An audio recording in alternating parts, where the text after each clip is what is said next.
Today we're going to take a look at KAOSS Replay firmware version 2.0, which offers several new performance effects, workflow enhancements, and all new features. Well, here's our first feature. You're now able to customize the wallpaper for the KAOSS Replay. Before we get into the workflow enhancements and the new features in the KAOSS Replay, let's check out some of the new effects. There's now 81 new performance effects. That's several new effects for every category of effect, including vocoders and vocal effects. Let's have a listen to some of the new effects in the KAOSS Replay.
Not only is there more vocal and vocoder effects in the KAOSS Replay, but they've been adjusted to sound even better. Also, note input only uses the chromatic scale as opposed to the major scale across all vocal and vocoder effects, making it easy for you to put any sort of vocal effect in your music production. Here's the vocoder major 7 patch, which we can adjust chromatically now in a minor 7.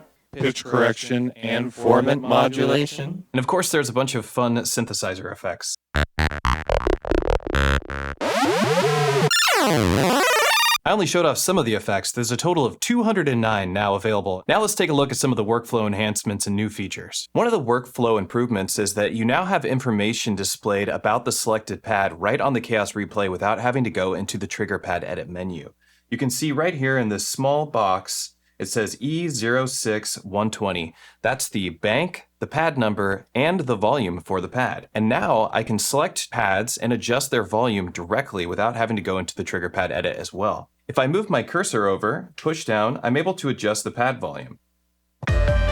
Here's E06 at 116. I can gain it up or take the volume down. This makes it much faster to work on the KAOSS Replay. You can also make adjustments to the pads without changing the playback setting of a current pad by holding Shift and pressing down on a pad. This way you can change the gate setting or adjust the volume without changing the flow of the music. Another improvement to firmware 2.0 is a trigger threshold. Now you can mitigate unwanted pad pressing when you're finger drumming. Go into the global menu and change your trigger threshold here. Variable pitch has been adjusted as well. Now variable pitch will only target the pads that you have selected for variable pitch. Hold down variable pitch and select a pad. Variable pitch will adjust the tune of a sample relative to the BPM output. After you disable variable pitch, the sample will return to its original tune and align with the BPM output. Let's try it out. Turn on variable pitch. Let's bring this tempo down.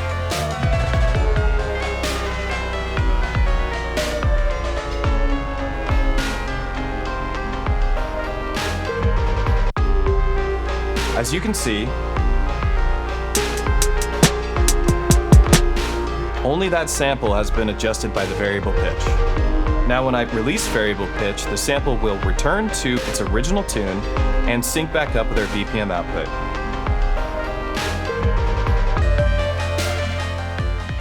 Now when sync is enabled, any of the pads that are set to play at a loop or a song will match the BPM output. Definitely time stretching it quite a bit. Another improvement to the firmware is that if I want to quickly bring the BPM output to match the tempo of a sample's tempo, I can hold Auto BPM and press that sample.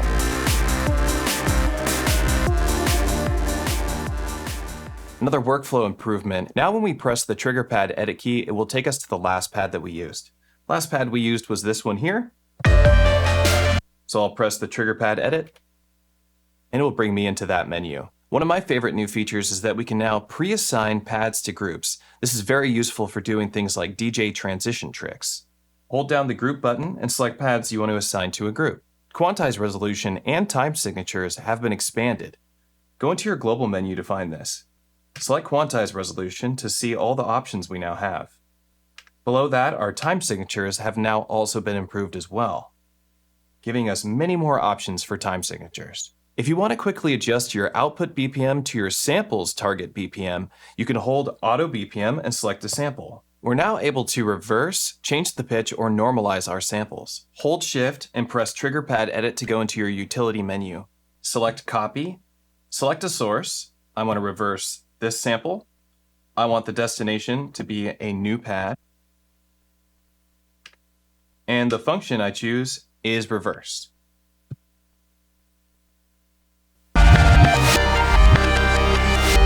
Some other sampling workflow improvements you'll find in the global settings. Press Global to check this out. Under Sampling, you'll see you can now turn on or off whether a sample loops immediately after recording. Below that, you'll see we also have a metronome now included on the KAOSS Replay, and a sampling pre-count, which goes up to 4 bars. Your metronome and the sampling pre-count metronome can only be heard through the output bus, so you're going to want to use your headphones for this. 2 new sampling options have also been added to the KAOSS Replay. Select Sampling. We can now choose a loop length of 64 beats or 16 bars, and free beat, which is a variable loop length recording. The KAOSS Replay now supports 4424 and 4824 WAV files, and you can also set in advance the gate, on and off values, and the play mode. Thanks for tuning in. If you want to learn more about KAOSS Replay Firmware Update 2.0, head over to KORG.com for the full release notes.